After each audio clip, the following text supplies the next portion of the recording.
বিসমিল্লাহির রহমানির রহিম।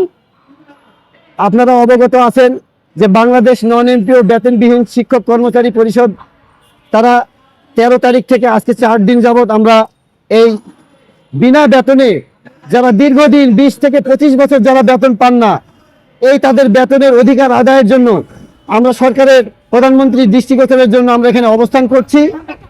আজকে এই অবস্থানের আমরা সামগ্রিকভাবে জানেন, আমরা শিক্ষক, আমরা কখনো ছাত্রদের অকল্যাণ চাই না।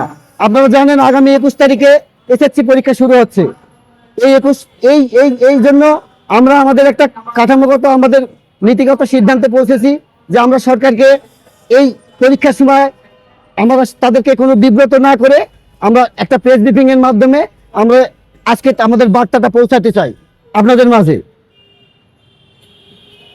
মাননীয় প্রধানমন্ত্রীর হস্তক্ষেপ ও 5 সদস্যের সাক্ষাৎ কামনা ও 2026 এসএসসি ও সমমান পরীক্ষার কারণে কোমলমতি শিক্ষার্থীদের শিক্ষা জীবন সুচারুরূপে গড়ে তোলার জন্য আমাদের চলমান আন্দোলন পরীক্ষা চলাকালীন সময়ের জন্য অবস্থান কর্মসূচি আপাতত স্থগিত করা হলো।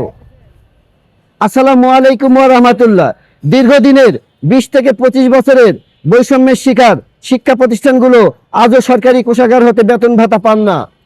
দীর্ঘদিন আন্দোলন সংগ্রাম করলেও আবেদন গ্রহণের নামে তালবাহানা এবং মাদ্রাসা কারিগরির আবেদন হঠাৎ করে স্থগিত হওয়া, এই সকল স্বীকৃতিপ্রাপ্ত স্কুল, কলেজ, মাদ্রাসা, কারিগরি, ডিগ্রি, অনার্স, মাস্টার্স, কামিল পর্যন্ত সকল শিক্ষকগণ মানবেতর জীবনযাপন করছে। আমরা জানি ও বিশ্বাস করি বর্তমান সরকার শিক্ষা বান্ধব সরকার। আমরা চাই 17/5/2026 তারিখের মধ্যে সরকার নন এমপিও সকল শিক্ষা প্রতিষ্ঠান একযোগে জিও কোড ঘোষণা করবেন।